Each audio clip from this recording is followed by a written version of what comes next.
Hello and welcome to Quick Looks with the Casual Hour. My name is Bobby. Joining me for this quick look of Chained Echoes, Chase Kinnicky.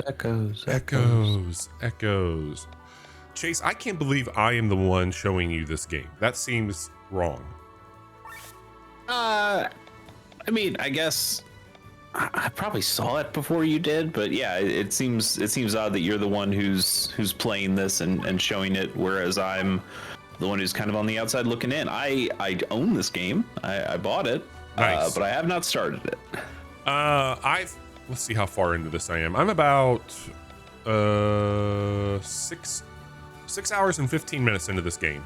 All and we're gonna take a quick look around the 4.5 hour mark. So there is going to be some spoiler stuff here. If you are interested in playing this game, maybe skip this and come back to it. Get started and then see what's going on here. I am going to do my absolute best to keep this tight, keep this focused, because this is a pretty dense game. It's a JRPG, and It's a GRPG, Bobby. a GRPG. This guy's from Germany. Ah, yes. What do you know about this game? Obviously, you know where it hails from. Sure, yeah. I mean, this is a JRPG style game from Matthias Linda, I believe is how you pronounce that. He is mostly a one-man show here. He hails from Germany, crazy. as I said, and published by Deck 13. Came out early December. This game's out pretty much everywhere: Switch, PlayStation 4, Xbox One, Windows, Mac, like all those things. So not entirely difficult to get your hands on. But the only thing I really know, I know a couple things. One is that it's kind of going for like a Chrono Trigger style thing. Yeah. Definitely has that inspiration. And the thing that's maybe most intriguing to me, it doesn't have an experience system. You don't gain experience when you battle things. Yeah, right? Yeah.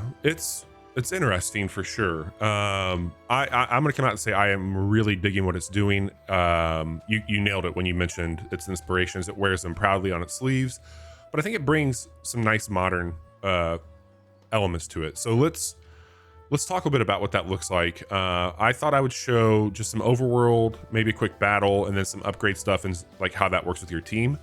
Okay. You're gonna find this stuff. So I just found a domestic bug. Sure. That stuff will spawn like all over the place, and these are things that will help you increase your output quite a bit. And we'll talk more about. How does dirty wool increase your output, Bobby? Dirty wool is something that you can sell that then unlocks tools for crafting, because that's really, when I say crafting, I'm not talking like a Stardew Valley craft. I'm talking about, and this is the depleted crystal. You'll want to grab those because that's what you'll use to upgrade your abilities. But let's show you what the battle looks like, and we can then break that stuff down a little bit more. Yeah, all right. Looks like you've got a fly with boxing gloves and a pig slug. Yeah, you nailed it. Sure. A lot of your standard stuff that you would expect from a game like this is present. Upper right is going to show you the order of attacks. Down bottom right, you're going to see your HP and your TP. Above that, you are working on filling a gauge for an ultra move. Each one of your party members has a specific ultra move that does different things. Attack, skills, items, and defend. Skills are learned. There's some passive abilities that you have. There's a lot of active that you can see here. Icons to the left of those are going to be important for the top left bar, which is arguably the most important bar of Chained Echoes. This is how you engage in an overdrive system. And you can see that it's projecting where that arrow will land after an attack. And you would like to get to that green section of the bar and keep everything within that. So let's do a wind thrust here with, I believe it's Lenny, L-E-N-E. That's how you probably say that, right? Sure. Yeah. So you have pig ear, Chase, and you have boxfly. You were pretty close. And you can see when you hover over them in the bottom left what their strength is and what they're weak to. Boxfly is weak to wind, so we're going to do a wind-based attack. and you get that indication of weakness. And you can see that we moved our overdrive a little bit closer to it. So we're going to do a cross slash here. Actually, we'll do an armor break. I had the speed of the battle up quite a bit. If you look in the upper left-hand corner, you've got 3 degrees of speed that you can... I see. Okay. So I'll slow it down here for us. This is Victor. He is my cleric healer, so I can use him to keep people healthy. But he also has a wind-based attack that we're going to use on Boxfly. And Boxfly's gone, and we got one of his gloves. I like this leg aim. This is going to knock down agility. We got a critical attack there. Okay, so now you're in overdrive. What does being in overdrive get you? Yeah, overdrive is allowing me to do more damage and take less damage, which is super important. And you can see now the diamond to the left of overdrive. It's indicating, hey, if you use this ability that's in the purple, you're going to lower and stay cool. So like if you get to the red, you overheat, you take more damage when that happens. So you want to stay away from it. So I don't have anybody here that has that ability. But I just hit RB. This is another big mechanic. And you can see on the right now that there's another person on our party that is available to me because I have a formation where I have 6 total people that I can swap in and out of battle. So not like your typical JRPG where you set out with 3 people, you have them until you go and change your party up. They're always here. And you can see that Pandemic is in yellow and it has the purple icon next to it. I don't think we've had enough of that, Bobby. You want more of it? No, so I press RB again. I'm good. And now I could use Pandemic. Pandemic is actually a really fucking cool move. Clip that. So what Pandemic does is if you poison anybody when you're fighting a group of people, if you hit the person you poisoned the last time with Pandemic, it spreads poison to everybody on the team. Okay. Which is great. So, but I don't want to use Pandemic here because you see what happens if I would use Pandemic, I fall out of overdrive. Cools you down too much. Okay. Yeah. So I'm just going to do a power shot here. There we go. And we'll do another cross slash, and you can see that it's going to move up to that next level. And we're okay though, so that goes away. So there are even different types of physical moves from the way that looked. Like your cross slash had like a little red icon next to it. So there are some enemies I imagine that are weaker to slash style attacks versus piercing kind of attacks. Okay. So as I mentioned, you're going to be able to sell that stuff. So over here you've got weapons, armor, accessories, usables, and your loot. And if I sell all this, we'll go ahead and sell all of it. I didn't have enough there to unlock what they call deals. And I really like deals. I think this is a fun little way to approach shops. So you can see here that if I sold goblin skulls, I need to sell 2 of those, and I needed to sell 3 sturdy buckets. I then get the option to buy this package deal for 400. That gets me those. So you're selling this stuff that will you don't have to, like, I can just go and buy shit, like that's all here, right? Materials that you can use. But when you sell certain loot, it unlocks deals. So like here I have not sold a rat, a metal frog, a perpetuan lemon, an ancient coin. If I sell those things, then I get this bundle. And I've done this a few times. They have like a starter one where they teach you how to do it, but deals are really cool. I think it's a fun way to have like it target your loot farming. Sure. Yeah, absolutely. So that gets you all those things. Let's go in here and take a look at, so I mentioned formation here. You can change formation however you want to. So if I want, I haven't done a whole lot with the 6 people that you get at this point in time in the game, but I could move them around. Like I wanted Rob to be with Glenn for whatever reason, and you can start to min max probably. Hey, Glenn has all of my wind-based piercing.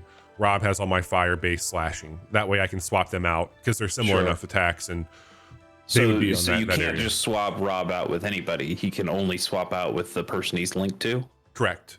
Okay. Correct. So I can't be like, all right, I want Victor whenever. So if Rob was over here where Glenn is and I was in battle, I couldn't do any swaps here. I'd have to just use Glenn. But when you get everybody, then you can have a full 8 to play with. So that's the formation. Okay. Nice. Equipment, very straightforward, but I really like it a whole lot. There's a star system beneath the name. So you can see I have an iron sword here. This one has a plus symbol by it and a little asterisk. I'll show that off here in a second. Because you brought up a good point. We went through a battle. You didn't see anybody get XP or anything like that. We just went through it and that was it. Everybody has a weapon, an armor, and an accessory that you can, and then a class emblem. And you can see this is where things get a little interesting. So let's talk about that class emblem. I only have one so far, and it's the cleric ability. So this is the job ability for everyone. With that, you get a certain set of skills. And if you go down here, you can see that there's nothing on Glenn for class action skills. Mm-hmm. But if we go over to Victor, I now have an awakened spirit, which means I can revive a character that falls in battle, and I can heal everybody. That almost sounds like a materia kind of system where, hey, I can just take this thing that grants me a skill and I can equip it to anybody. Yeah. Yes. Okay. Do you get any bonuses other than the skill? Like, hey, this guy's a cleric now, so maybe he gets like a bunch of defense or something like that? There are some things that go with that. Let me see if I can back out and show this really quick. Yeah, so you can see that it's going to be your stat bonuses. So it goes more towards mine for him based off of, or mend, I'm sorry, for what you would have going on there. Yeah, okay, that makes sense. That's cool. Yeah, so you get some of those things with it. The thing that's really cool, if we go back over here to our skill sets, so you can see here that that's level 1, and I'm upgrading that. Once you like master the leveling of it, you no longer have to have that cleric skill set in order for that to be like, you just know it at that point in time. Oh, okay. So like that sounds rad. Yeah. So like eventually it becomes a character action skill and not just a class action skill? Correct. That's cool. And I don't know. So I'm sorry. How do you level it if there's no leveling in the game? So it says level up. I haven't done this yet. All right. Mind you. And I think it's just like the more that you use it, I might be way off my ass there on that, Chase, but I think it's just based off of using it in battle. Okay. So it does say level up on screen. What does hitting Y do for you? Nothing. Weird. I can't level it up right now. Okay. So it's not like right now that bar is at a 159. It's not all the way up. We're like these here at 241, 247 based off of use. These here. Okay. So they can level up once they meet the conditions for leveling up. Okay. I see. And that's the active ability. So if I go over here to passive, this is the abilities that you're seeing there to level up for passive things that are happening. So okay. This is where it gets really interesting though. So up in the upper right hand corner, there's that star with the 0 by it. That's your Grimoire point. So after you fight like a big boss, a mid boss, you get a Grimoire. I think it's called a shard, and everybody gets one whenever you do that. So then you can come into this screen and you can start to pick what you level up. And there can be action skills, there can be passive skills or stats boosters that you put stuff in. So I've added health, I've added an attack boost here, I've added defense. You didn't want to add human killer? I did not add human killer yet. Wow. Or oil slash. But this also works in a way where it's like, okay, learn 2 more of these skills above, and then you get all of these. Learn 11 more, 18 more. Wow, okay. This is deep. I like that. Yeah. So then you can start to go back over here to your set skills, and you can choose what you slot in and out. And so those are just like, that's not anything with the class action skill. That's just character action at that point in time. So that's a big part of what you're doing here. The other thing that I'll show off with that is you'll always see in most towns and locations, oh, there's a fast travel system. You unlock these crystals. It's really good. Okay. So you'll see somebody with a little bag, but this anvil is a really cool system as well. So this is where you upgrade your gear. So I can come in here to upgrade weapons, and I've already upgraded this one here. I can go to an Iron Sword plus, but that is the highest level that you can go based off of their upgrade system, just 2 pluses. So I don't have a thin hide. If I did, I could do this with 200 coin, but I can't do it on this one either. Let me see if I can find something to show you here. We'll do this silver. Yeah, I can upgrade this one. We're going to upgrade and enhance this. So that's now a silver breastplate plus. It's gone up in its stats, which is going to make me more powerful. But then down here is this crystal system. And the way this works, I'm telling you, this game's kind of dense. All right, so just follow with me. It's I'm following. You start with a base crystal, and to upgrade, you have to have a purity of at least 1. You can't have one that has a purity of 0, which we don't have anything there. So let me back out of this one and try again. Can I do this defense up? I might not have anything that we can upgrade right now. So it needs something of the same purity? It needs to have something of the same purity, and I think it's the same size. Let me try this one. Yeah, there we go. Okay, so I have an attack up, which will give me an attack up 3. So Okay. I've got all those because of the purity level and the size of it. They're all the same. So now when we do this, I've made this crystal that's an attack up. So we can come over here and I can set it into my armor, which I just made. So I'm gonna choose this breastplate, and I'm gonna choose that. And that I'm going breastplate has that breastplate has 3 sockets, but this crystal looks like it takes up 2 of those sockets. You got it. So if I did this as a silver breastplate plus, that would give me 4, which means I could put 2 things on it. Can you set and remove them freely, or once it's socketed in there, you Right can't down take here. it back out? Okay. Remove from armor. So I could grab this here and remove And it. no penalty for doing that. Okay. The crystals will have no purity left and will be big. Oh, okay. So interesting. Got it. So you can also auto combine crystals. So all available rank 1 and 2. If I hit that, that just makes all the crystals that I would have available. And I can put those into a weapon. So if I wanted to grab this, it can take 2. I don't have, well, I have 1. So this is increased drops. Not a bad thing to have. Maybe not what I want to use right now. Especially in this game, because it seems like instead of having an experience system where, in a quote unquote normal JRPG, you'd go out and you'd grind and you get your levels and you'd get to a point where, okay, I can either compete or maybe you even over level and now you can crush the enemies here. But in this game, there still is a point to grinding, because you'll get money, you'll get these drops, and those things can be exchanged for better equipment or better things to socket into your equipment. So there is still value here. I guess the only thing that you can't grind is the skill points, because those only come from specific battles in the game. Yes? Yep, correct. Okay. Also, these crystals here, this is where you get, so I just got an oil strike and an earth attack. So I could use those now to upgrade over here. You'll find those crystal deposits in the world. I see. Let me show you. Do those things replenish at some point? Yeah, all the stuff out here just kind of refills over a period of time. Okay. There's a teleport system which works really well. Let's head. The enemies do too, right? Like, Yep. so if I wanted to target farm, like, hey, I'm trying to get those thin, whatever the hell it was, thin hides, and I know, okay, this enemy has thin hides. Is it kind of like a Dark Souls system where I could just go back and let it respawn and come back and kill it again? Yeah, I don't know how quick it respawns some of those things to that point, but enemies and even the materials out in the world respawn. Okay. So like if I just took this is the first time. This is in Foreign Sport.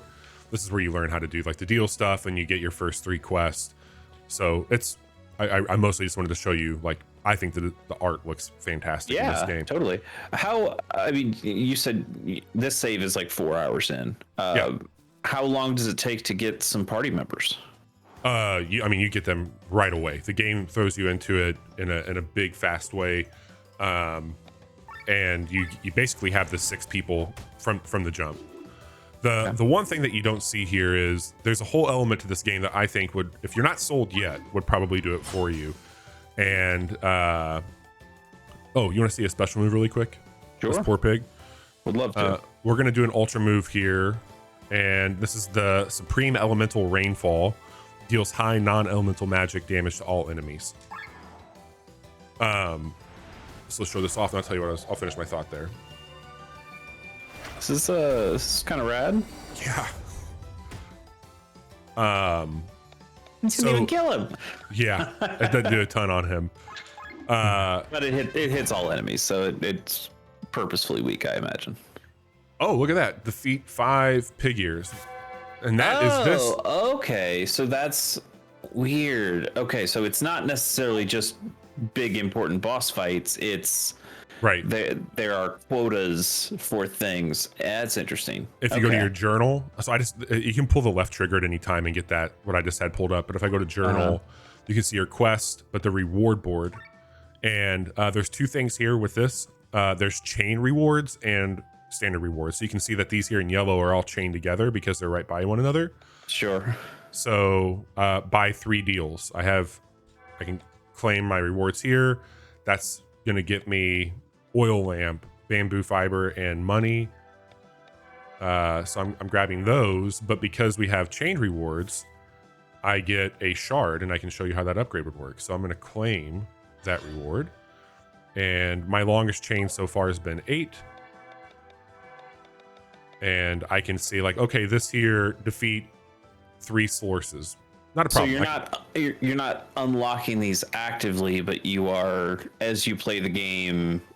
This is another thing that you can target as, okay, yeah, I'm going to find slorces or whatever. Yep. Because I know that will unlock the next thing that I want on this board. Wow. Okay, this is dense, but I'm really liking. There's like some MMO style elements here of what do I want to do? Like everything's available to me, but what do I want to do? And you can go in and that's interesting. Okay. And you can see this is going to get very big. Yeah, this is very Final Fantasy 12. Look at how big our fucking skill tree is. But that's not a skill tree exactly, but it's interesting. Yeah. And you can see that's what a slorce looks like, by the way. Sure, that's what I would have. That's exactly what I thought a slorce would look like. Here's some bosses I fought. Okay. Special enemies. I fought a building, which was really cool. Very Final Fantasy. It was a windmill. But yeah, these are the dungeon enemies that I've encountered. So now you can see skills is highlighted, and this is what it looks like to upgrade. So I can go in here to learn skills, and everybody now has one of those points. Okay, so a shard gives a shard to everybody. Got it. So then when you come into your upgrade, you can be like, all right, do I want to make Glenn a human killer? Because Chase called that out earlier. It's a murderer. Yeah. So not only does that give me that, you get the additional stats that have risen by doing this. That's like a level up. All right. Yeah. So now we can just keep going through here. Let's give her attack up. So what do you use tech points for exactly? That's how you do all your skills in battle. So tech points are, and the game will tell you, it's like, hey, attack's your weakest thing. Use all your tech points up in battle is what they're telling you to do. Killian does a lot of sword-based damage. I'm gonna get his critical chance up. Victor, so the characters do have specific weapons that they use. Yeah, that's the other thing. Let me do these 2 upgrades really quick. So you can't just make Glenn into an archer if you want. He's got sword stuff and he's going to be a sword guy. Yeah. So if I come back out here and I go to equipment, maybe I can show it in my inventory. Yeah, here we go. It'll show you like the person beside it that has it currently, or that this can be equipped to when you go through these. So and then if I come back over here to equipment, I can only, as you he only has those options. I see. Yeah. Okay. Yeah. Seemed like there were a lot more types of weapons than there were party members, though. So do you get any choice, or do you think you'll just get more party members? You get more party members. So there's 2 people that they still show up in my party, but they're not here currently. Okay. That has certain abilities there. Let me jump us over to another location really quick. Okay. And Bobby, I think something interrupted you, but you were about to say, if that hasn't sold me, if all this stuff hasn't sold me on the game, there appears to be one other mechanic that we have not seen yet that will definitely sell me. Yes. Yeah. Actually, you know what? I wonder if I started a new game, if I could show it. There's big fucking mech suits in this chase. Yeah. And we're not in them right now. You start the game in them and they are fucking awesome. But enemies, like, so it's almost like their sky armor is their persona in a way. So like that's what they look like. Like they're very unique to the enemy types that I've gone against. And I can show you a boss battle. Hang on, the writing's pretty good. They're not okay. That's good. But they're not Gundams. They're not big front mission tanks or something like that. These are, I mean, Bobby, you know every anime, so you obviously know the Vision of Escaflowne, but yes. They feel a little more similar here. Of just they're kind of big suits of armor that have like a mech quality to them, even though they feel like medieval mechs, but they are themed for the game. They're not. Yeah. It's not like big robots are just flying out of the sky. So that's one right there. That's the first one you encounter. And he's almost this Egyptian Anubis style knight mech armor suit that you fight, which is really cool. The other thing is, if I pull this up, there we go. Reward board, quest log. Yeah. So you're going to be able, it says once available, to call and like hop in your sky armor whenever you want to. So like that's coming, and then an airship is going to be in this game. I mean, how could it not be? But yeah, that is something that I wish you could see more of. But just at the start of the game here, we're not there.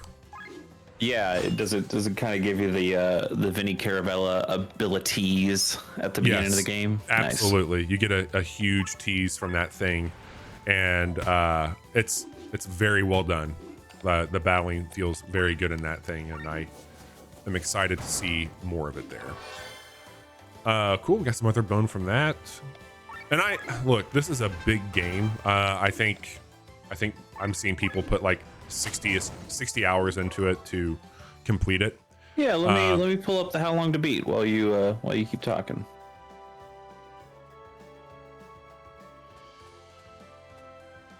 Or you don't have to talk. Well, either way. Oh, sorry. I was in there. I was actually thinking about loading in one of my other saves here to show you, because there's a really cool system I want to show off. Okay. How long to beat has this as 29 hours, but if you play a little extra, 41, and completionist is 53. So it seems like you could significantly add to the amount of game here, depending on how you go about it. Killian, I got this sword wave ability. That's in the second tier of upgrades. Look at this thing. A physical attack dealing 0.5x damage becomes stronger with each consecutive use up to 5 times. It's such a good move. It's OP as fuck. I mean, kind of in a Pokemon term, that's a move called rollout. Yes. So we're going to poison him, and I do not want to use one of those yet. So we're going to heal all. These guys start to hit pretty hard. Okay. Yeah, I like that the numbers aren't ridiculously huge. You're dealing in the hundreds right now. I mean, you're still pretty early in the game, all things considered, but I like that it's not putting you in the thousands and bullshit like that. Sometimes that bothers me in RPGs, where just the numbers are inflated for no apparent reason. Yep. I really like games like Paper Mario or something where they said, you know what, your jump does 1 damage. let's deal with one and see how you deal with that. And I appreciated that, how they kind of stripped down the amount of HP and damage and all that stuff. Yeah, it feels like you're always in the right, like where you should be with this. Like, oh damn, is he gonna kill me? Nope. Okay, we'll do a sword wave. I think I'll get him here. Okay, cool. Also, your health and stuff resets at the end of the battle, which is great. Nice, and you got another skill point. Yeah, baby. What was that? Well, Killian wants to know as well. Yep. Oh, okay, sure, yeah. Nothing to see there, Chase. No, of course not. I think I have the save by where I don't want to fight another one of those dudes. I thought that I had. Maybe it was on my autosave that I. Oh, here we go. I think this is it. Nope. Okay. It's a long. There's a really cool battle, a whole new battle style that they bring into this game and this point of it that I think is really fucking neat. Where it's on a platform, and said platform you have to change directions, and depending on where you take it, there's buffs and debuffs that happen. It's just really fucking cool how they do it. Nice. Yeah, man, you just need to play this game. Like we've been going for. Yeah, I really do. It's everything about it looks good to me. The experience thing started to scare me off, but seeing this in action and seeing how many, like, you can absolutely still grind, you can absolutely still. Yes. Quote unquote over level. It's just done in a different way, and it seems like this game is dense enough that adding on an experience system would overcomplicate what this game has going on. So that's really not a big deal at all. Yeah, man, and I think the way that your brain thinks about stuff like this, you'll find enough to keep you on that hamster wheel if that's what you're looking for. Yeah. There's just a lot of really thoughtful things happening here that shit, I did not mean to do that. I just took us out of overdrive. You know, it's funny you mentioned hamster wheel, because one of the other things I've seen about this game, it's not hamsters, it's turtles. Have you done any turtle racing? I have not done a turtle race yet. Oh, I did actually. I did do turtle races, which was really fucking cool. Yeah, it would have been one of my moments of the year. But there's also wool turtles, which their shell's just wool. It's very good. That sounds warm. This is what I'm going to show you. So we'll go out on this. I think that's a good one to end on, because this is fucking rad. You mentioned the turtle races. Now you have this. There's little things that you can use in this game that make a lot of sense. So you get this really cool boss battle here. And now if you look at the upper right hand corner, you can see that Victor's up first, but next will be the actual enemy. But if you go past my two guys, there's that like vertical line. Do you see that one? Yeah. Okay. So if I pull up the map, which you have to use your map in battle, all right, you now have this. And this is what. Oh, shit. Okay. So as you're battling, whenever we hit that line, we're going to go past it. So then I come up to an intersection. If I go to the skull, it's game over. If I go to the right, that's an attack everybody, including yourself. If I go to the left and up, that's poison everybody. To the right, shield everybody, keep going right, heart everybody, and you're working your way towards the exit or by killing the boss. So okay. To do this, if I go to attack, now I can attack each one of those switches as well as him. So I see. I need to figure this out. Like, okay, I don't need to attack a switch right now if I don't want to, but at minimum, Rob, my last guy up, will need to attack a switch. Not even right now, but the next time around, yes. So I can skip that completely. So let me just do an attack here. That guy hits hard. Yeah. We'll do a sword wave on him. Okay, that's a lot of shit to juggle. Yes. I don't want to go out of overdrive at this point, so we're going to poison him. Now you're going to see it go underneath. All right, so we just went through that part of the map. So now I absolutely need to attack. And I want to go east. So we're going to go... I'm going to let him heal. We'll do that. He'll heal everybody. Yeah, and you don't want Killian to do it because Nope. he can sword wave, and you're powering that up. So he sword waves, and now we'll attack with Rob, and I want to go east. So I've changed the direction, and if I go into the map, we now went east, and we all took damage. Okay. So this is just I think, a really fucking cool... Yeah, that's a neat way to add a little extra tension to a boss fight. Yes. Whereas a lot of JRPG boss fights, okay. How about that? That was something. But a lot of JRPG boss fights seem to be, hey, this guy just has a billion health, and we're just gonna keep slashing away at him, and then your healer keeps healing. Yep. And you just do this for turns and turns and turns until one of you dies. So having there be literal switches here that you need to pass these checks as you play, I like that. It's cool. It's cool extra. So we'll take this. I'm just going to write it out. We'll get some health. That'll be helpful. And but it doesn't get any closer to the exit. It doesn't get us closer to the exit. And I can just work on killing this dude for the time being. Yeah. So you said if you kill the guy, then the battle just ends. You don't have to go through all this extra bullshit. Yes, correct. Okay. And in my defense, I have not seen this all the way through.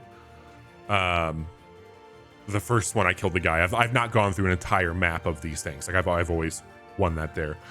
So we're at a point now where I need to make a decision on how I want to approach this. So we're good on the map. We know that, but I'm at a point with my overdrive, which I will be going above if I don't. So I need to use Pandemic, which doesn't make sense here, but it is going to lower my overdrive to a safe spot.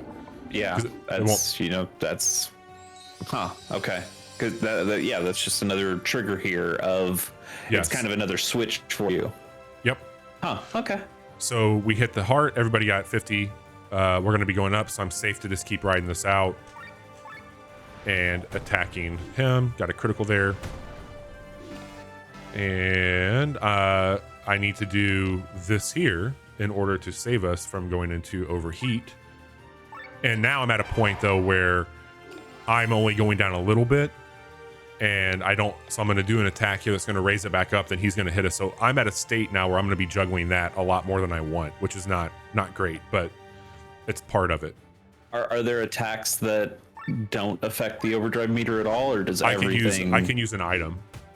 Okay. But helping hand here, I mean, this is a benefit. I can use that on Rob. Rob's pretty squishy. All right, so we just went up there. I need to go east on this one. I've got time to do that. So I'll go ahead and use a Pandemic here to get me back into a better state.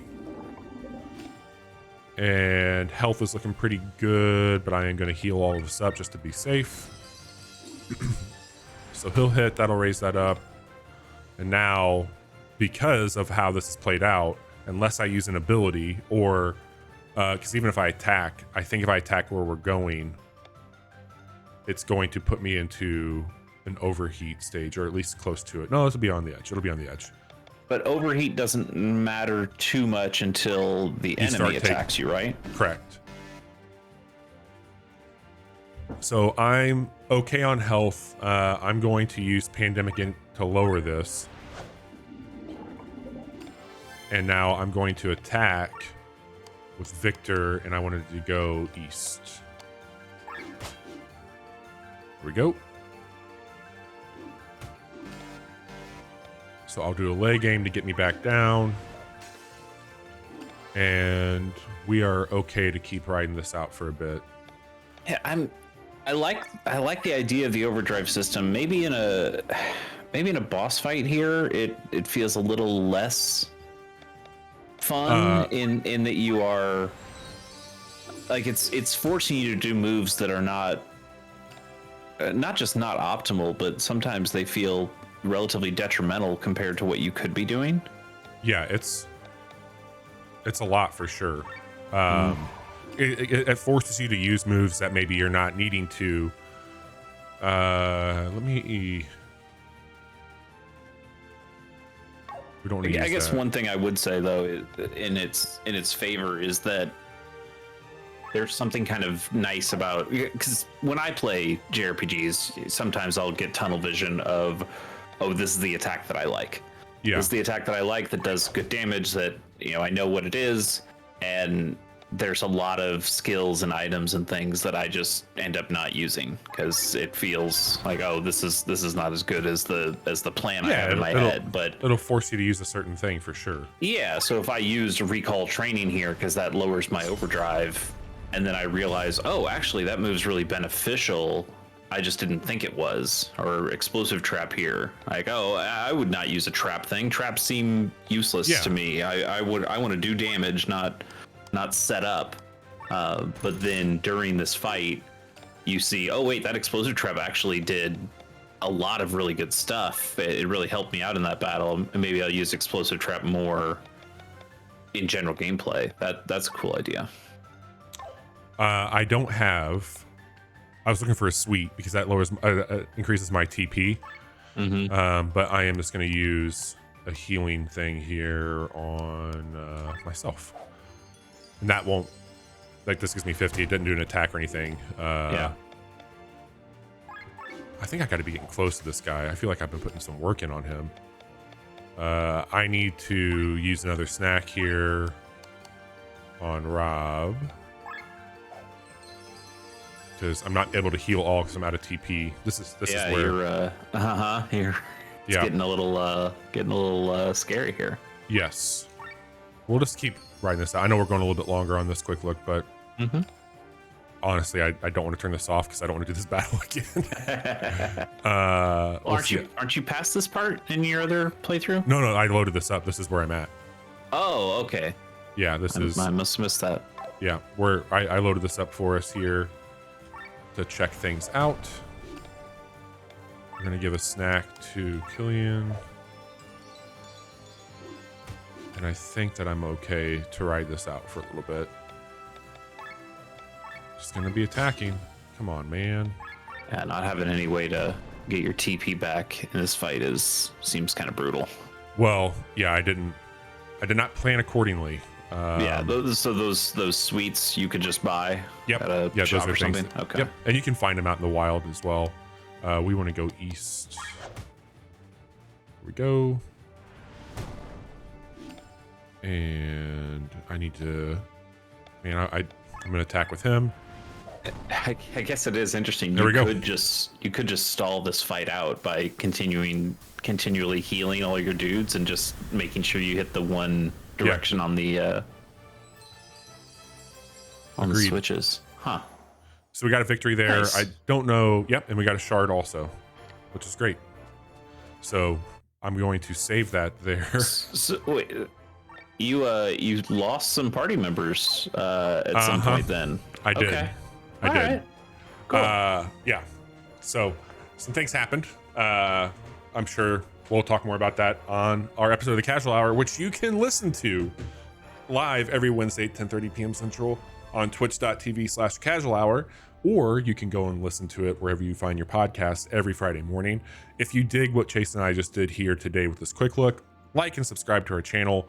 We do these twice a week, every Tuesday and Thursday morning on youtube.com/casual hour.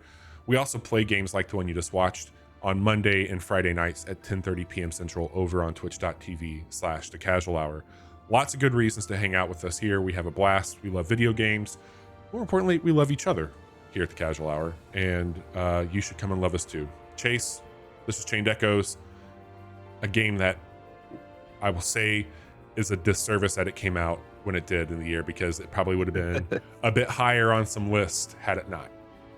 Yeah, I mean, just generally, hey, it's great that great games come out whenever, but for our selfish podcasty purposes, would have been nice to know a real Game of the Year contender came out, before we started doing Game of the Year. Yes, agreed. Thanks for hanging out. Thanks for checking this out. We'll be back with more quick looks in the near future. Take care, everyone.